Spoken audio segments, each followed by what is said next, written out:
The claiming hall was where the unwanted gathered. Wolves too broken, too flawed, too cursed to find mates through proper channels. And as Nerissa stood among them, she knew she was the most unwanted of all. She wore a heavy cloak despite the warmth of the crowded hall, the fabric hiding what lay beneath. Not her face. There was nothing wrong with her face. It was what marked her back that she could never let anyone see. The brand, the symbol of her shame, the proof that she was less than nothing, a null blood born without a wolf. In a world where wolves defined worth, she had none. The alphas prowled through the hall, examining the unclaimed women like merchants inspecting damaged goods. One by one, they passed Nerissa without a glance. Why would they look? They could not sense a wolf in her. To them, she was invisible, empty, worthless. Her father stood at the edge of the hall, watching with cold satisfaction. If no one claimed her today, he could finally be rid of her. Sell her to the labor camps, wash his hands of his greatest shame. Then the doors exploded open. Alpha King Keldon of Valdo strode into the hall like a storm given form. Power rolled off him in waves that made every wolf in the room bow their heads instinctively. He was devastating. Dark hair, eyes like liquid mercury, a face carved from shadows and moonlight. And he was walking straight toward her. The other alphas parted before him. The women held their breath, and Nerissa's pulse stopped entirely as he halted directly in front of her. That intense gaze locked onto hers with an intensity that made her legs weak. And then, in a voice so low only she could hear, the Alpha King of Valdos whispered 3 words that would change everything. I found you. Neither of them understood yet what those words would cost them both. The claiming Hall of Thin had stood for 300 years. Its vaulted ceilings and stone pillars had witnessed countless pairings. Countless bargains struck between desperate wolves and those willing to take what others had discarded. Tonight, 47 women stood on the raised platform. Nerissa was number 48. She kept her head down, her cloak pulled tight around her shoulders despite the oppressive heat of too many bodies packed into one space. Sweat trickled down her spine, tracing the raised edges of the brand she had carried since childhood. The mark her father had burned into her flesh the day he decided she was worthless. A circle with a line through it, the null blood symbol. But it was more than just a brand. It was a seal, a magical binding that caged whatever power might have lived inside her, locking it away so completely that even she had forgotten it existed. Around her, the other women shifted nervously. Some wept quietly, others held their chins high, clinging to whatever dignity remained. One woman, heavily pregnant and clearly abandoned, stared at nothing with hollow eyes. At least they have wolves, Nerissa thought bitterly. At least they have something to offer. The auctioneer's voice droned through the hall, listing bloodlines and qualities with practiced indifference. Number 32, daughter of the Western Ridge Pack, strong breeding potential, minor scarring on the left shoulder, starting offers. Nerissa watched as alphas circled the platform. Merchants, minor lords, aging widowers seeking 2nd or 3rd wives. None of them sought love. They sought servants, broodmares, warm bodies to fill cold beds, and none of them even glanced at her. She could feel their senses sliding past her like water around a stone. Where other women radiated the presence of their wolves, Nerissa radiated nothing. To their heightened awareness, she barely existed. Why do you even try? Her sister Lisha had asked that morning, watching Nerissa prepare with barely concealed contempt. No alpha will claim a null blood. You are wasting father's time and money. Perhaps someone will be desperate enough. Nerissa had replied quietly. Lyja had laughed. Desperate enough to mate with an empty shell, you would be doing them a cruelty. Now standing under the flickering torchlight, Nerissa wondered if her sister was right. Perhaps she should have accepted her fate. Let her father sell her to the labor camps in the northern mountains. At least there, her lack of a wolf would not matter. She would simply be another body breaking rocks until she died. The auctioneer moved down the line. 41, 42, 43 more women before her. Then it would be her turn to stand before the crowd and watch them look through her like glass. Her father, Lord Theon Morant, stood near the western pillar, speaking with a man in merchant's clothing. Negotiating, probably making arrangements for what would happen when she was not chosen. She caught his eye for just a moment, and the cold satisfaction in his gaze made her stomach turn. He wanted this. He had always wanted this. Ever since her mother, Helena, had died, the treated Nerissa like a curse upon his house. 46. The auctioneer's voice grew closer. Nerissa closed her eyes. Just breathe, just survive. Whatever comes next, you will survive it. 47. Number 48. The auctioneer began. Daughter of the great doors of the hall slammed open with a sound like thunder. Every voice fell silent. Every head turned. And Nissa felt something she had never felt before. A pressure in the air so immense it made her knees buckle. A presence so overwhelming that even the strongest alphas in the room lowered their eyes. Power, pure undiluted ancient power. Alpha King Keldon of Valdros walked into the claiming hall. He was taller than any man Nerissa had ever seen. Broad-shouldered, lean-waisted, moving with the predatory grace of a wolf in human skin.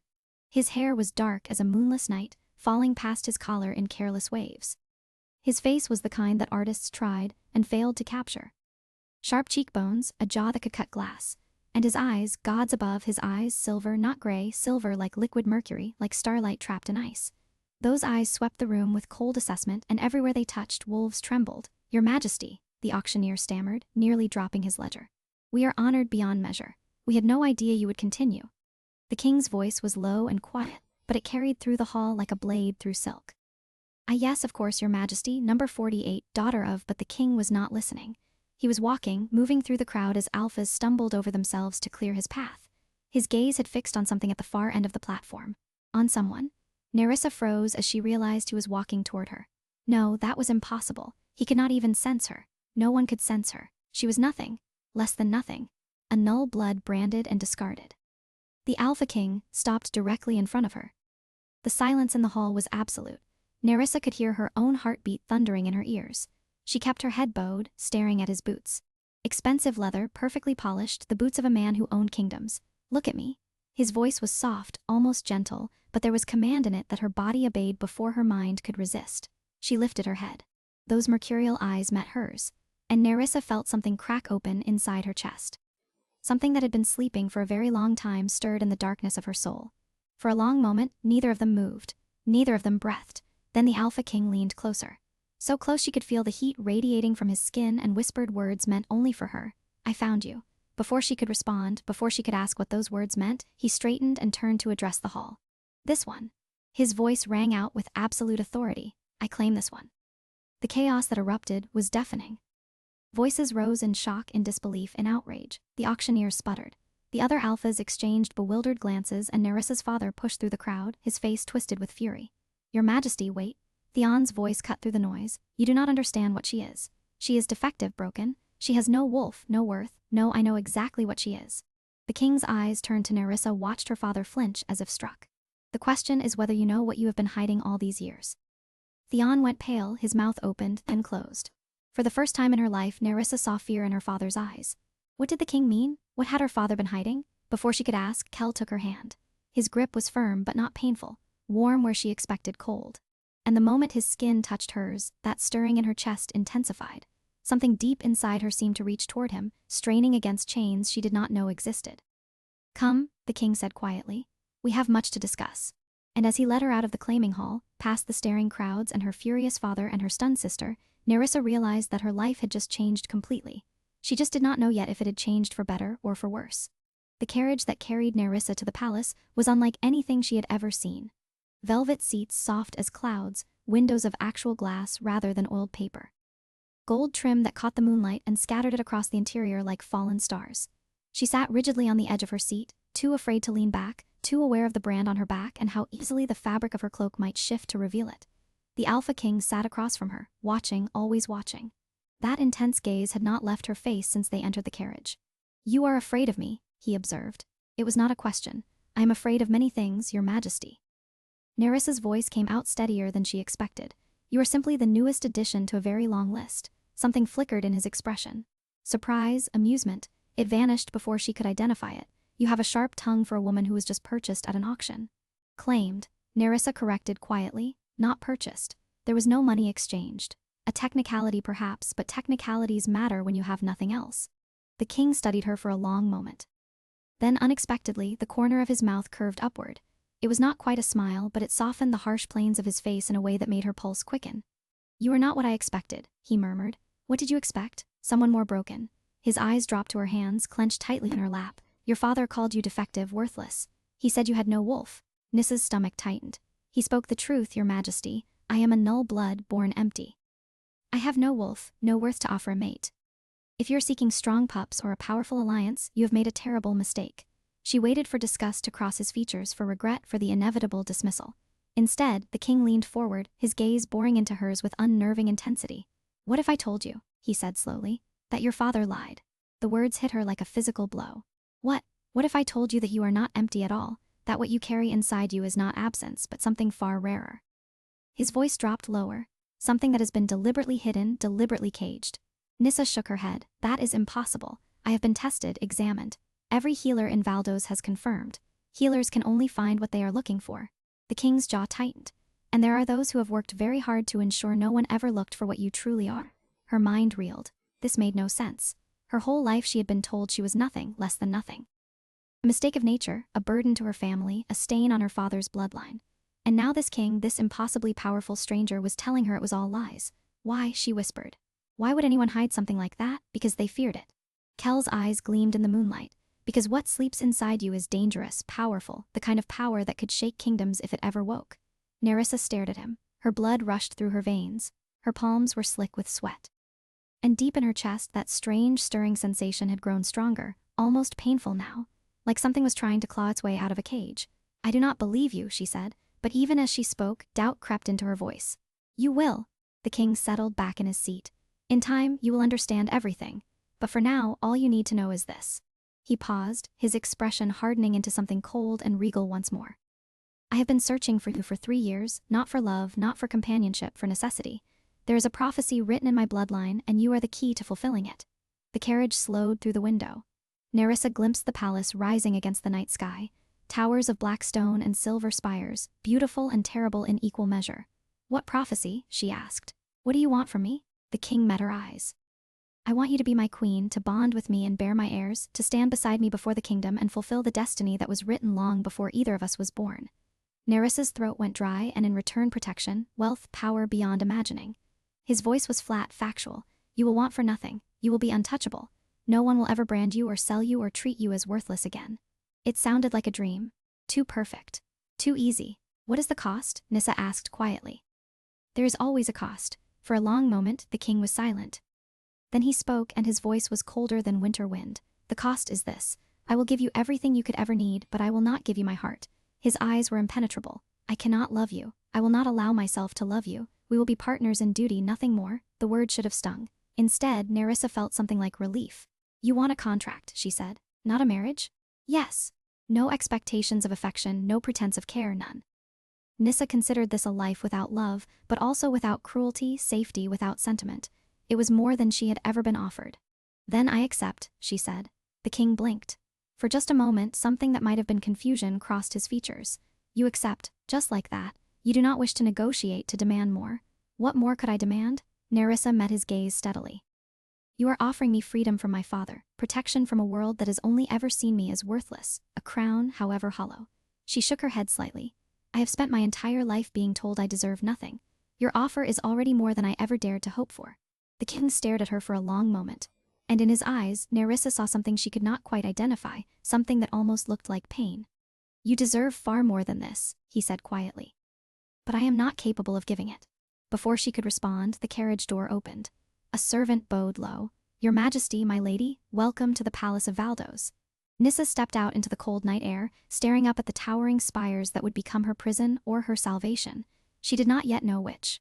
The wedding was held 3 days later in the great cathedral of Thrinmore. Nissa had barely slept. The nights in the palace had been filled with fittings and preparations, servants who would not meet her eyes, and whispers that followed her through every corridor. Is it true she has no wolf? The king must be desperate. Perhaps he has gone mad. Now standing in the antechamber of the cathedral, Nerissa tried to steady her breathing. The gown they had given her was beautiful. Cream silk embroidered with silver thread fitted perfectly to her body. But they had allowed her to keep a high back just as she had requested. No one would see the brand that served as her magical seal today. Small mercies. A knock at the door made her jump. Enter, she called. The door opened to reveal a face she had not expected. Her sister Lisha, dressed in pale lavender, her expression unreadable. So it is true. Lyja stepped inside, closing the door behind her. You actually managed to trap a king. I trapped no one. Nerissa turned back to the mirror. He chose me. He chose a null blood. Lisha laughed, but there was no warmth in it. Either he is a fool or he knows something we do not. Nerissa thought of the king's words in the carriage. Your father lied. What sleeps inside you is dangerous. Perhaps both, she said quietly. Lyja moved closer, her reflection appearing beside Nissa's in the mirror. They looked nothing alike. Lisha had inherited their mother, Helena's golden beauty. Narissa had inherited nothing. Plain brown hair, gray eyes, unremarkable features. Be careful, sister. Lyja's voice dropped to a whisper. Father is furious. He is already plotting. He will not let you rise above him. Nerissa tensed. What can he do? I will be queen. You will be a queen no one respects. A null blood on a throne, an embarrassment to the crown. Lisha's eyes met hers in the mirror. And when the king realizes what you truly are, when he sees the mark on your back and understands what you have been hiding, he agreed never to see it. Lisha's eyebrows rose. He what? The king has agreed that no one will see my back ever. It was part of our arrangement. For a moment, genuine surprise flickered across Leah's face. He knows about the brand. He knows I wish to keep something hidden. He respects that wish. Lisha stared at her for a long moment, then she shook her head slowly. You are either very lucky or very doomed. I cannot decide which. The cathedral bells began to toll. Narissa straightened her spine. I suppose we shall find out. The cathedral was filled to capacity. Every noble house in Valdos had sent representatives. Foreign dignitaries lined the upper balconies, and the common folk had packed the streets outside, desperate for a glimpse of their mysterious new queen. Narissa walked alone down the long aisle, no father to give her away. She had refused thereon that honor, and the king had supported her decision without question. Another small mercy. Every step felt like walking through water. She could feel the weight of 1,000 stares pressing against her skin. Whispers rustled through the crowd like wind through dead leaves. She looks ordinary. No wolf presence at all. What was he thinking? But Nerissa kept her eyes fixed on the altar on the man who waited there. Alpha King Keldon stood in formal black-silver embroidery, catching the candle light. His dark hair was pulled back from his face, revealing the sharp angles of his features and his eyes. Those eyes tracked her progress down the aisle with an intensity that made her pulse quicken. He was beautiful, devastatingly, impossibly beautiful, and he would never love her. Nerissa reached the altar and took her place beside him. The priest began to speak, his voice echoing through the vatted space. She barely heard the words. She was too aware of the king standing beside her, too aware of the heat radiating from his body, so different from the cold she had expected. Do you, Keldon, Alpha King of Valdos, take this woman to be your mate, your queen, your partner in all things? I do. His voice was steady, emotionless, exactly as she had expected. And do you, Nerissa of House Morant, take this man to be your mate, your king, your partner in all things? I do. The priest smiled.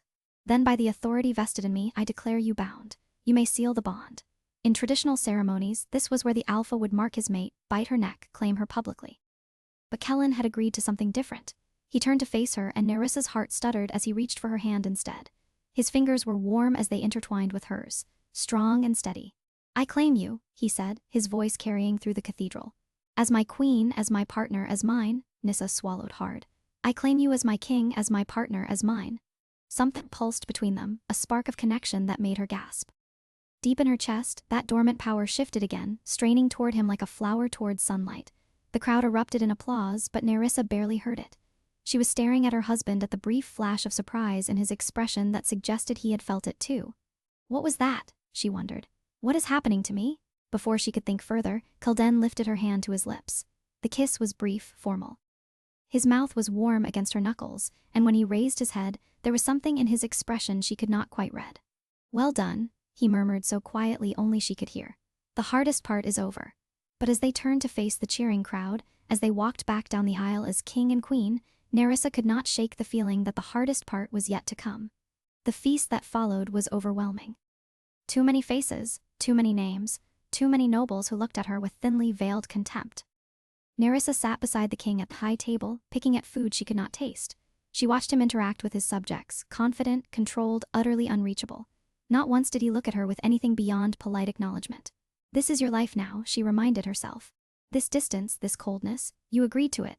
She was reaching for her wine glass when a voice spoke from behind her. My dear daughter, how proud I am. Nerissa's blood turned to ice. Theon stepped around the table, bowing low before the king with a smile that did not reach his eyes. Your Majesty, I wanted to offer my congratulations personally. You have made an interesting choice for a queen. Kell's expression did not change. Lord Morant, I wondered when you would approach. A father must wish his daughter well on her wedding day. Thuron's gaze slid to Nerissa, and she saw the hatred burning beneath his pleasant mask. Though I confess I am surprised at how things have turned out. My daughter has always been disappointing. Has she? Kell's voice was mild. I find her quite remarkable. The smile faltered. Remarkable? Yes, of course, Your Majesty. He leaned closer to Nerissa, his voice dropping to a whisper that only she could hear. Do you not think this crown will protect you, girl? I know what you are hiding. And when the king discovers the truth about his new queen, his smile widened. Well, let us just say that even kings have been known to dispose of embarrassments. Before Nerissa could respond, Kell's hand closed over hers. Lord Morant. The king's voice was ice. You are dismissed. They're unpalded. Your Majesty, I said, you are dismissed. Remove yourself from my sight before I remove you from this castle entirely. The hall fell silent. Every eye turned to watch as Thranon backed away. His face twisted with humiliation and fury. He bowed stiffly and disappeared into the crowd. Nerissa stared at her husband. You did not have to do that. He was threatening you. Keldon's jaw was tight in my hall at my table on my wedding day. His eyes met hers, and for just a moment she saw something fierce burning in their depths. No one threatens what is mine. The possessiveness in his voice sent a shiver down her spine. Not fear, something else entirely. I thought you did not care for me, she said quietly. I do not. His expression shuddered closed. But you are my queen now. An insult to you is an insult to me. It is politics, nothing more. He released her hand and turned away, already greeting the next noble in line. But Nerissa had seen it. Just for a moment, she had seen something crack in that icy facade, and she could not stop thinking about what might lie beneath. The queen's chambers were larger than the entire house Nerissa had grown up in. Silk curtains framed windows that stretched from floor to ceiling, a fire crackled in a hearth big enough to stand in, and the bed. Gods, the bed could have fit 10 people comfortably. Nerissa stood in the center of the room, her wedding gown suddenly feeling like a cage. The servants had left her alone to prepare. They had offered to help her undress, to bathe her, to ready her for what came next. She had refused them all. The thought of anyone seeing her back, seeing the brand that sealed her power, made her stomach churn with old, familiar shame. So she stood alone, her pulse racing, waiting for her husband. Her husband, the Alpha King, a man who had promised her everything except the one thing that might have made this bearable. A knock at the door made her jump. Enter, she called, surprised by how steady her voice sounded. The door opened and Kellen stepped inside. He had changed from his formal wedding attire. Gone were the silver embroidery and heavy fabrics. Now he wore simple black, a loose shirt unlaced at the throat, dark trousers. His feet were bare against the stone floor. He looked less like a king and more like a man. Somehow that made everything more terrifying. You are still dressed, he observed, closing the door behind him. Nerissa's throat went dry. I was not certain of the protocol. Something flickered in his gaze. Protocol for this? For she gestured vaguely between them. I do not know what you expect. Understanding dawned on his features. You have never been with a man? It was not a question, but she answered anyway. No, who would want a null blood? The word hung between them like a blade. Kellen moved closer, not threatening, careful, like approaching a wild animal he did not wish to startle. We need to complete the bond, he said quietly. For the prophecy, for the kingdom, but I will not force you. If you need time, no. Nerissa straightened her spine. I agreed to this. I understand my duty. Duty. He repeated the word as if tasting something bitter. Is that truly how you see this? How else should I see it? You made the terms clear. This is a contract, an arrangement. She met his gaze steadily. I am not foolish enough to pretend otherwise. For a long moment he simply looked at her. Then he nodded slowly. Very well, but I have conditions of my own for tonight. Nerissa tensed. What conditions? First, we will extinguish the lights. Complete darkness. He paused. You have something you wish to hide. I will not take that from you. Relief flooded through her so intensely she nearly swayed. Thank you. Second, you will tell me if anything causes you pain or discomfort. Immediately, without hesitation, she nodded. And third, his voice dropped lower. You will not pretend. If you feel nothing, say so. If you wish to stop, say so. I have no interest in performing a lie. Nissa stared at him.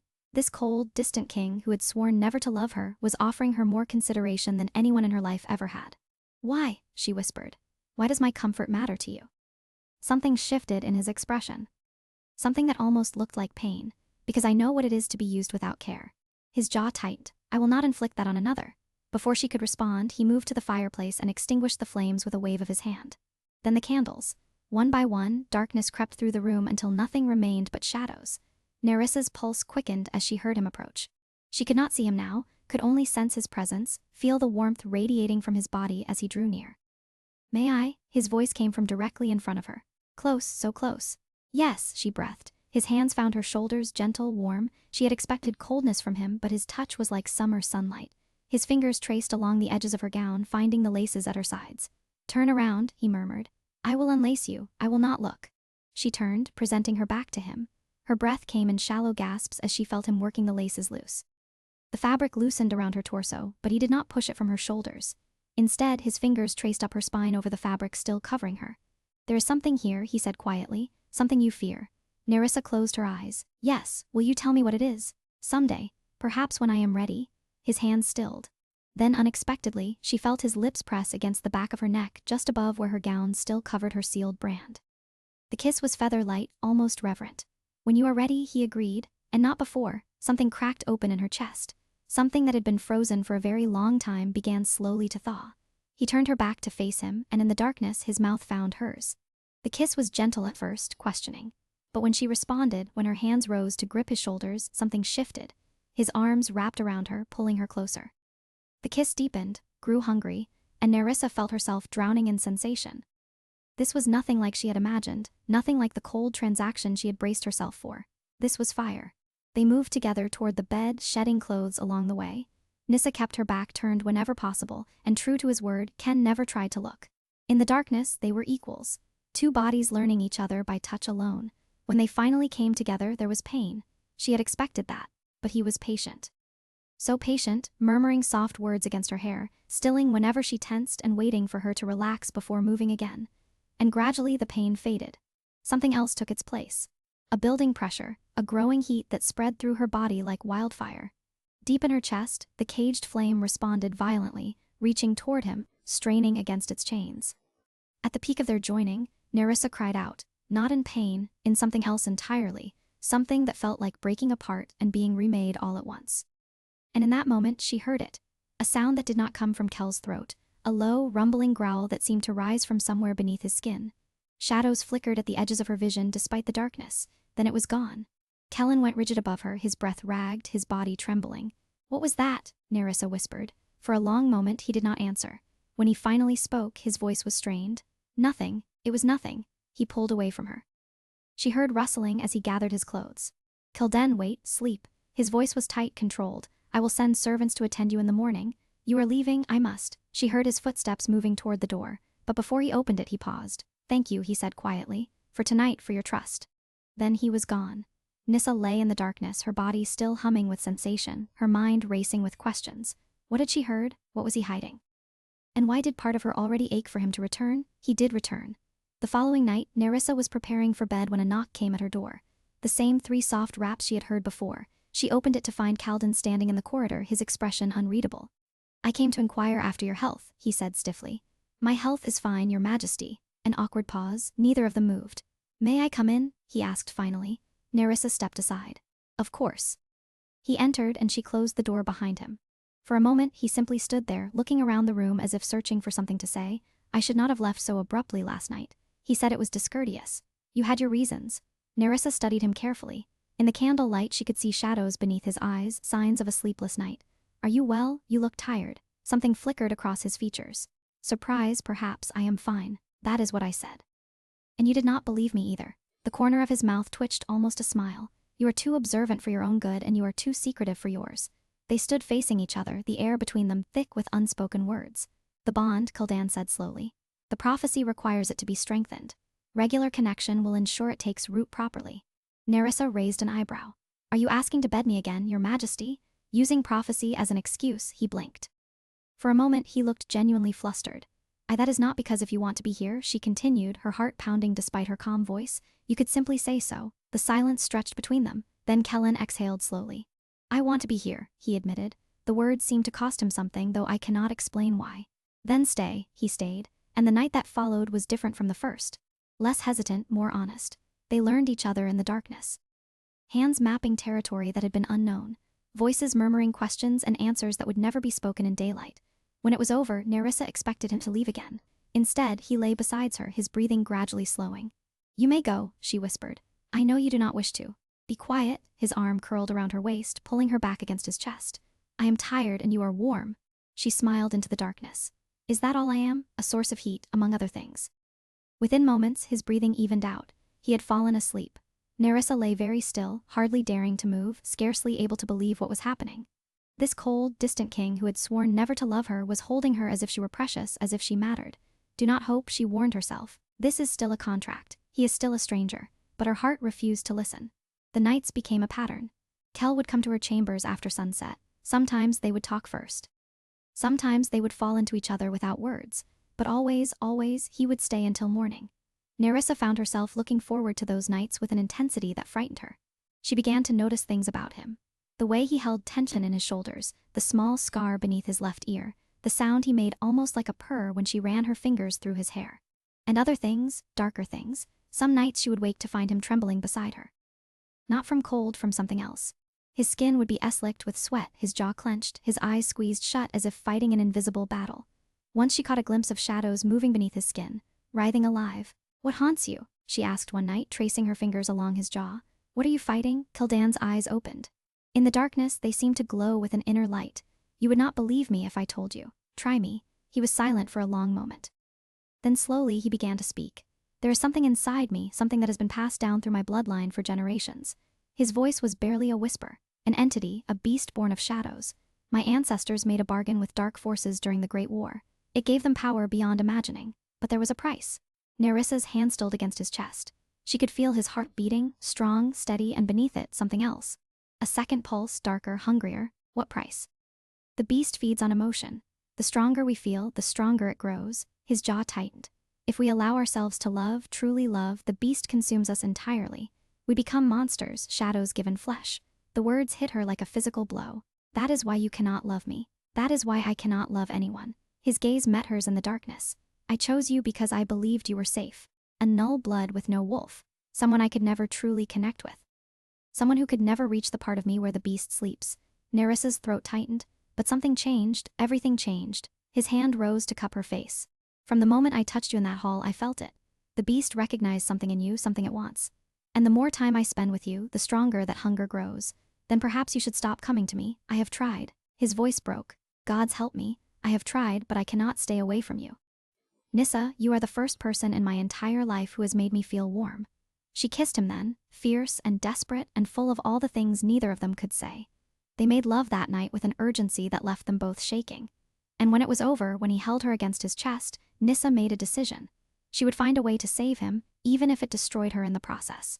The weeks turned to months. Nerissa began researching in the palace library, searching for any information about the shadow curse. She found fragments, hints, references to prophecies she did not understand. Meanwhile, her bond with Keen deepened. They talked now, not just at night, but during the day. He sought her opinion on matters of state, asked her advice on trade negotiations and border disputes. Listened when she spoke for the first time in her life, Nerissa felt valued, seen not as a null or a burden but as a partner and equal. And the presence inside her, the thing that had been caged for so long, grew stronger every day. Sometimes she could almost hear it. A voice at the edge of her consciousness calling to her, waiting. Something is awakening in you, Keen said one night, his hand pressed flat against her heart. I can feel it. The beast can feel it too. What is it?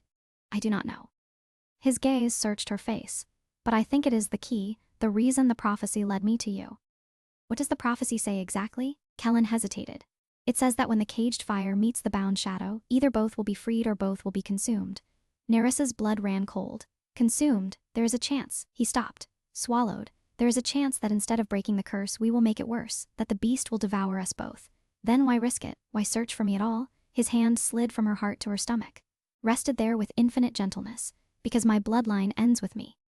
I have no brothers, no cousins. If I die without an heir, the curse will not die with me. It will spread, infect others. The beast will find new hosts and the entire kingdom will fall to shadow. Nerissa stared at him, understanding dawning. You need an heir to contain the curse. I need an heir born of the caged fire. A child who carries both your power and my blood. His eyes met hers, raw and honest. A child strong enough to break what I cannot. And if we are consumed instead, then at least we will have tried. He pulled her close, burying his face in her hair. At least we will have had this. These months with you. This warmth I never thought I would know. Nerissa held him in the darkness and said nothing. But inside, heat flickered in her core. Awakening, growing, ready to fight. 3 months into her pregnancy, Nerissa sat in the palace gardens, her hand pressed against her stomach. She was carrying his child. The healer had confirmed it weeks ago. A life was growing inside her. An heir to the throne of Valdos, the fulfillment of the prophecy. She should have been terrified. Should have been thinking of curses and shadows and the possibility of consumption. Instead, she felt joy. Pure, overwhelming, unexpected joy. A child, her child. Something she had never dared to dream of. You look pleased with yourself. Nerissa looked up to find Lyja approaching. Her sister had been a frequent visitor to the palace over the past months. At first hostile, then curious. Now something approaching civil. I have news, Nissa said carefully. Good news, I think. Lyja sat beside her on the stone bench. You are pregnant. Nerissa blinked. How did you know? You have been glowing for weeks and you have not touched wine in a month. Lisha shrugged. I am observant. You disapprove. I am concerned. Lisha's expression was uncharacteristically serious. Father has been asking questions about you, about the king, about whatever prophecy you are supposedly fulfilling. Nerissa tensed. What kind of questions? The dangerous kind. Lisha met her eyes. Be careful, sister. Whatever you have become to the king, whatever power is awakening in you, father sees it as a threat and he does not react well to threats.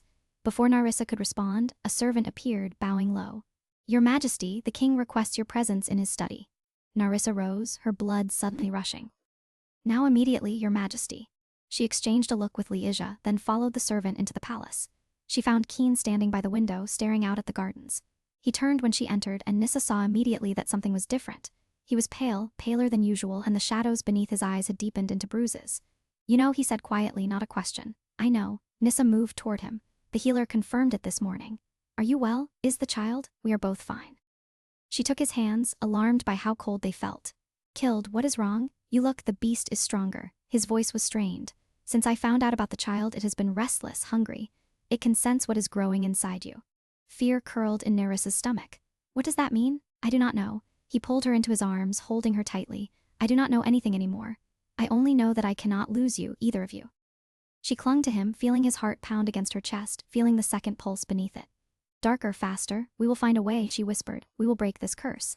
How can you be so certain? Because I refuse to accept any other outcome. She pulled back to look at him. You found me, Ken.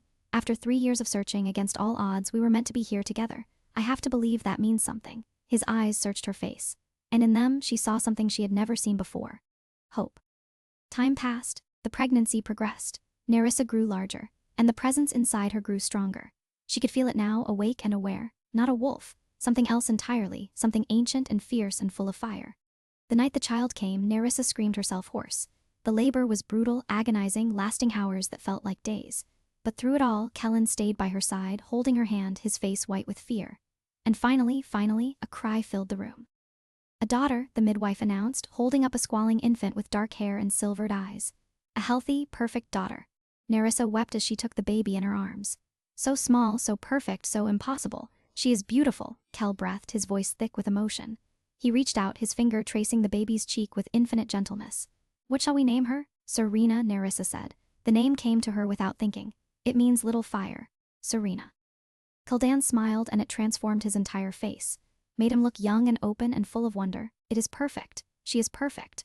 But even as he spoke, Nerissa saw his hand trembling, saw the shadows moving beneath his skin. Keen, she whispered. What is happening to you? His smile faded. Nothing, I am fine. Do not lie to me. Not now, not after everything. He closed his eyes. When he opened them again, they were filled with pain. The beast, he said quietly. It is growing stronger, feeding on. On what? On this. His hand gestured between them. At the baby, at her, at everything they had built together. On how much I feel, how much he stopped, shook his head. It does not matter. It matters to me. Nerissa caught his hand, pressed it against her heart. Tell me what you are feeling, please. For a long moment he said nothing. Then, in a voice barely above a whisper, he spoke. I love you. The words hung in the air like a held breath. I have tried not to. Gods know I have tried. But you are everything, Nerissa. You and this child, my entire world. His eyes met hers, bright with unshed tears. I love you. I love our daughter. And I am terrified that loving you will destroy us all. Narissa stared at him, her heart overflowing with everything she had been holding back for months. I love you too, she breathed. I have loved you for so long. She never finished the sentence. Kellen's hand flew to his chest. His eyes went wide. A sound tore from his throat, half scream, half growl, inhuman and terrible. The shadows beneath his skin exploded outward. Dark tendrils erupted from his body, writhing like living things. His eyes flickered, turning black, then silver again, then black. His whole body convulsed. Keen, Nerissa screamed, but he could not hear her. He had collapsed to his knees, clawing at his own chest as if trying to tear something out from inside. The beast, he gasped. It is breaking free. Run, take Serena and run. Nerissa clutched her daughter to her chest, frozen with terror. And then, with one final agonizing cry, Kildan's eyes went completely black. The shadows swallowed him whole. The shadows had taken him. Nissa stood frozen, clutching Serenia to her chest as the darkness that had consumed Kelton began to take shape. It rose from where he had fallen, a towering mass of writhing shadows with eyes like burning embers. The beast. Run. The voice that emerged was Kelvin's, but distorted, broken, as if he were screaming from the bottom of a well. Narissa, take our daughter and run. But she could not move, could not breathe, could not do anything but stare at the nightmare before her. Guards burst through the door, swords drawn. The beast turned toward them and with one sweep of a shadowy limb sent them crashing against the walls. Keen, Nerissa whispered. Fight it, please come back to me. The ember eyes fixed on her. For just a moment they flickered silver. I cannot. His voice was fading, drowning beneath something darker. The love it fed too long. I am lost. No, Narissa stepped forward, ignoring every instinct, screaming at her to flee. You are not lost. You are mine, my husband, my king, my mate, the beast roared. The sound shook the walls, cracked the windows, and sent servants screaming through the corridors. But Nerissa did not flinch. You found me, she said, her voice steady despite the terror clawing at her heart. 3 years you searched against all odds and you found me. She took another step closer. Now let me find you. The shadows writhed. The ember eyes flickered again. And then from deep within the darkness a voice emerged. Not kind, something older, something hungry. He is ours now, the beast hissed. He gave himself to us the moment he admitted love. There is no saving him. There is only feeding, then feed on me instead. The words left her mouth before she could stop them. The beast went still. What? You want emotion? You want something to devour. Nerissa's heart was pounding so hard she could barely hear herself speak. Then take me. Take whatever power is inside me, but let him go. The beast laughed. The sound was terrible, like breaking bones and dying screams. You think yourself worthy? A null blood? An empty shell? I am not empty. Nerissa's voice rose. I have never been empty. There is something inside me, something that has been caged since I was a child. Something you want. The ember eyes narrowed. How do you know this? Because Keldon told me. Because the prophecy speaks of caged fire meeting bound shadow. She lifted her chin. I am the caged fire and I am offering myself to you. For a long moment nothing happened. Then the shadows began to shift apart, revealing a shape at their center. Keldon, he was suspended in the darkness. His body limp, his skin gray, his eyes closed, but he was still there, still breathing. If you truly wish to save him, the beast purred, then show us what you are. Break your cage. Let your fire free. I do not know how. Then he dies. The shadows began to close around Keen once more, and we will take your daughter next. No, the scream tore from Nerissa's throat with a force that surprised her, and with it came something else. A heat that started in her chest and spread outward, burning through her veins like liquid fire. The caged presence inside her, the one that had been stirring for months, suddenly roared to life. Pain exploded through her body. Nerissa collapsed to her knees, still clutching Serenia as fire erupted from her skin. Real fire. Golden flames that danced along her arms, her shoulders, her back. The brand on her back began to burn, not with pain, with recognition. The seal was cracking. What is this? The beast recoiled. What are you? Nerissa looked up and she knew her eyes were no longer gray. They were burning gold. I am the caged fire, she said, and I am done being caged. But even as the flames grew stronger, even as the beast shrieked in fury, Nissa felt herself weakening.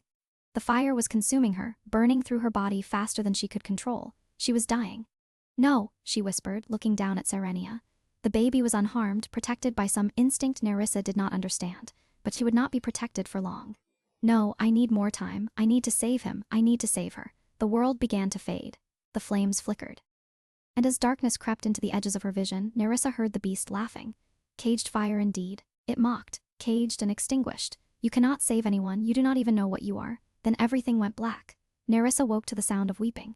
She was lying on something soft, a bed, the familiar bed in her chambers. For a moment she thought it had all been a nightmare. The beast, the shadows, the fire. But then she heard the voice. She is dying, my lady. The strain of whatever she did. Her body cannot sustain it. There must be something. Lisha's voice broken with desperation. Some healer, some witch, someone who can help her. The only one who might know is, but he would never help. Not after what he did to her. Who? Her father, Lord Theonorant. Nerissa forced her eyes open. The light was blinding, everything hurt. But she was alive. Somehow impossibly she was alive. Ken, she croaked. Where is the king? Leah appeared above her, eyes red-rimmed and swollen. Sister, thank the gods. You have been unconscious for 3 days. 3 days? Nerissa struggled to sit up. Pain lanced through her body. Keen the beast, is he? The shadow creature retreated when you collapsed. Lisha helped her upright. It did not leave entirely. The king is contained.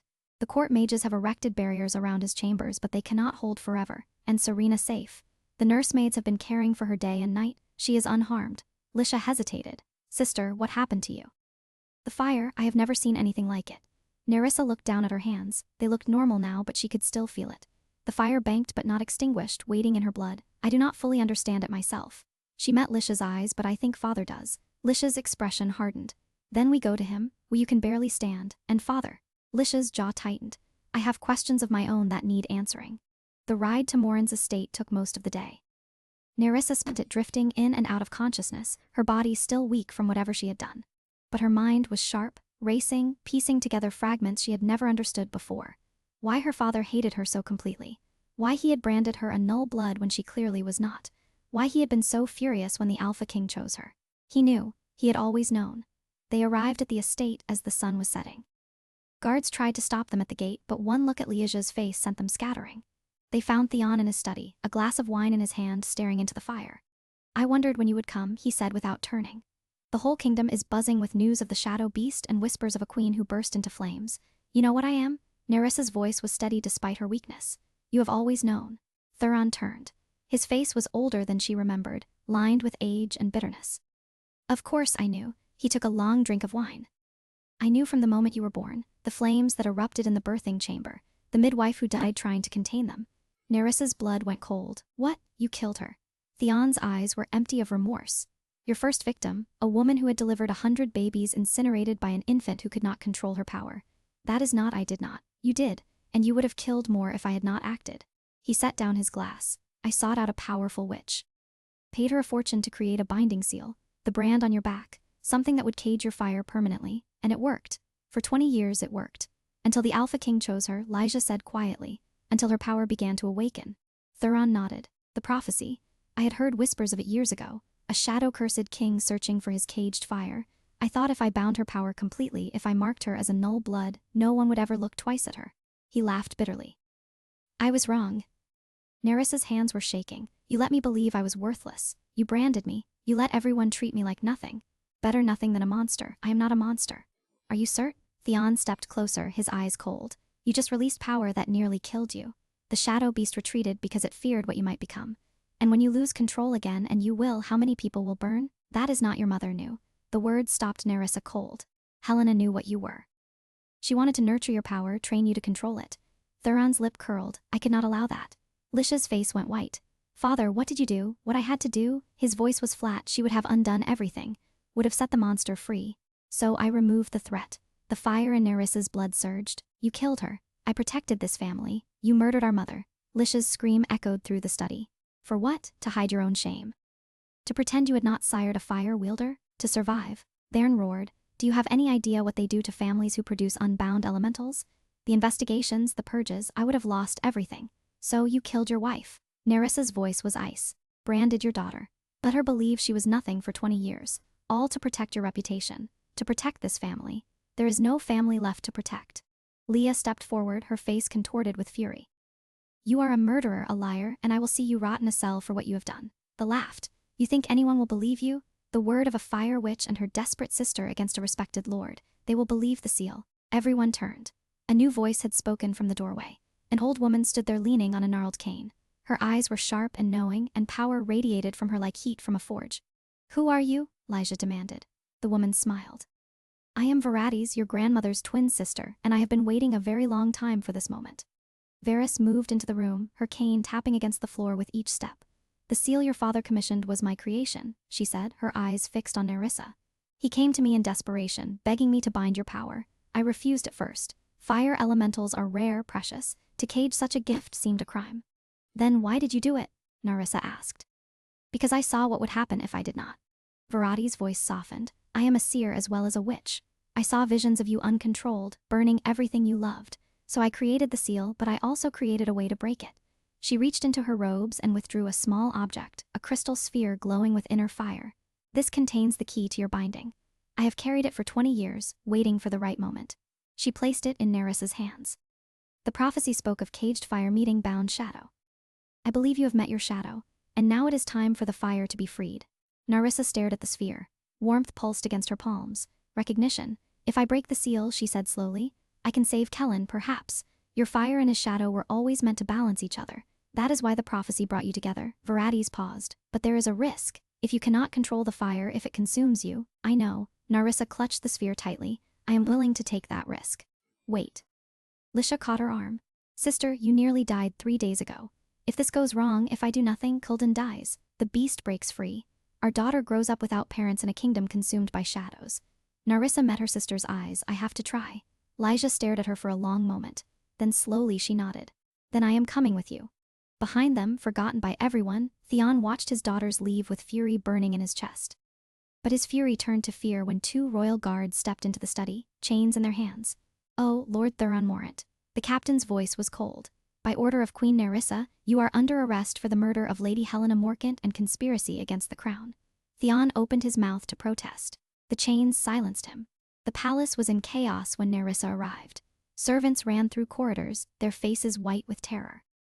Guards stood at every intersection, weapons drawn, eyes fixed on the darkness spreading from the king's chambers. The barriers were failing. How long? Nissa demanded of the court mage who met them at the entrance.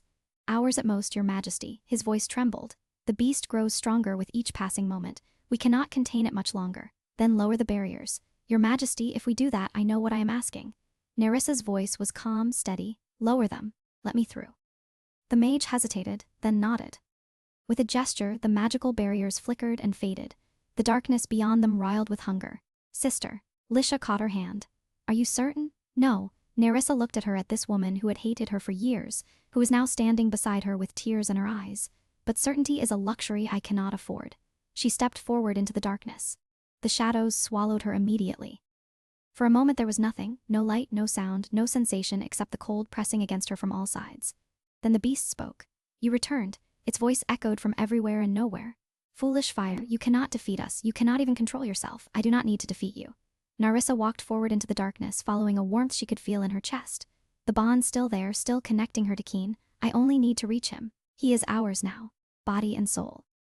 He was mine first.